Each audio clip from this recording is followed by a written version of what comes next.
Algo muy importante que sucedió en nuestra vida es que nosotros teníamos mucha amistad con el señor Fernando Hernández Arenas. Este señor era empleado de la fábrica de cementos La Polar. Y en algún momento dado después se dedicaba a la introducción de material ferroso, es decir, piedra que contenía hierro para la fabricación del cemento, que lo metía en la planta de cementos La Tolteca. La Tolteca estaba construyendo una sucursal, diríamos, en Atotonilco de Tula para explotar el cerro Xoyatla. Ese cerro pues contiene material calizo y allí se empezó a fabricar o a instalar, a construir la instalación de la fábrica. Es un cerro ahí en el cerro Xoyatla que pues está lejos de la población. Y cuando empezaron a hacer los trabajos de la construcción de la planta, se les tenía que dar de comer a los trabajadores. Y me acuerdo que el señor Narváez de Atitalaquia tenía un comedor. Y el señor Fernando Arenas supo que hacía falta alguien que les ayudara ahí a los trabajos de ese comedor para darle de comer a los empleados, a los obreros. Y Fernando me dijo, dice, fíjate que hace falta un mocito. Y yo tenía alrededor de pues 12, como 13 años, más o menos. Y dije, bueno, pues yo voy. Y efectivamente me fui para allá, para Totonilco de Tula, y ahí me quedaba. Y me daban de comer y me daban un sueldito muy, muy modesto. Y lo que tenía yo que hacer era, pues, todo el trabajo mecánico, o sea, lavar los trastes, ayudar a hacer los guisados, lo que podía yo. Yo no guisaba, pero pues que córtate esto, que haz acá, que lleva allá. Y sobre todo, atender las mesas y llevar las cuentas de todo lo que se manejaba. El señor Narváez me tenía la confianza de que llevara toda la contabilidad. Ya en ese tiempo, pues yo ya estaba terminando la escuela secundaria. Y pues sí, tenía yo corta edad, porque finalmente tenía yo que levantarme más o menos a las 3 de la mañana, o antes, para irme caminando del Cerro Xoyatla hasta el centro de la población, que era Totonilco de Tula. Estamos hablando de fácilmente de 3 kilómetros de distancia o más, entre 3 y 5 kilómetros. Había que caminar. No había ahí que llévate el coche o algo, nada de camioneta, no, allí había que ir a pie.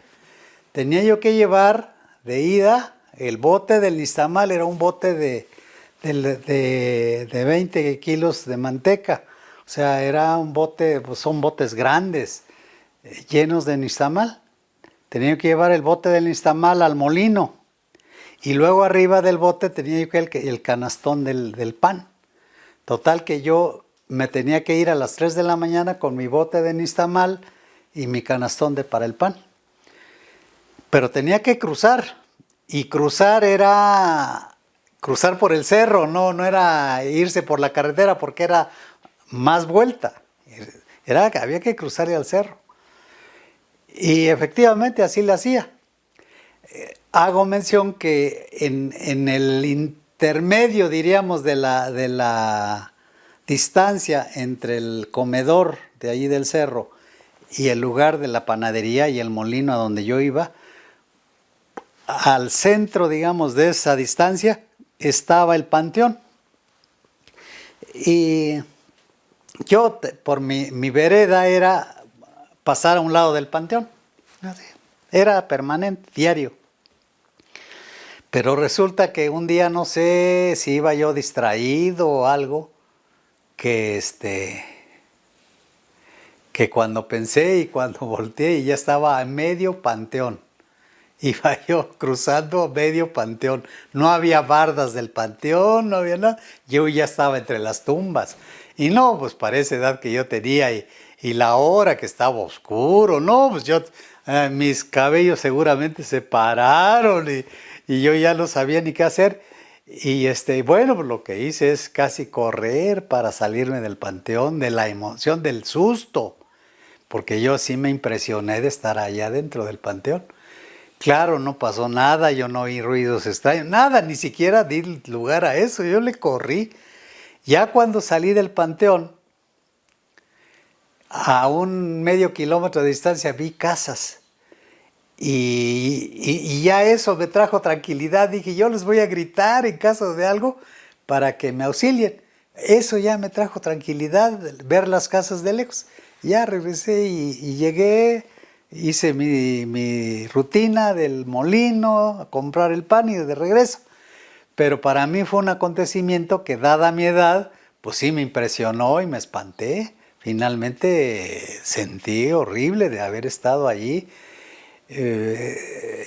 Yo ya antes había compartido vida, digamos, vivimos aquí en Tlahuelilpan junto a un panteón. Vivíamos a 10 metros de distancia, pero no adentro. O sea, ya estar adentro del panteón ya es bastante, ya es aquello, sobre todo la edad.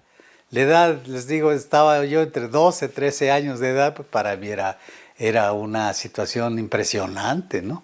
Entonces, ¿cómo recuerdo eso? Duré más tiempo ahí en ese lugar.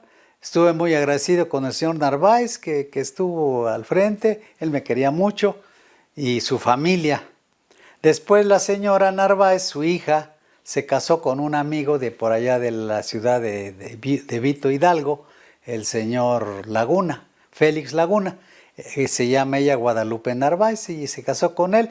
Y después convivíamos en plan familiar con ella.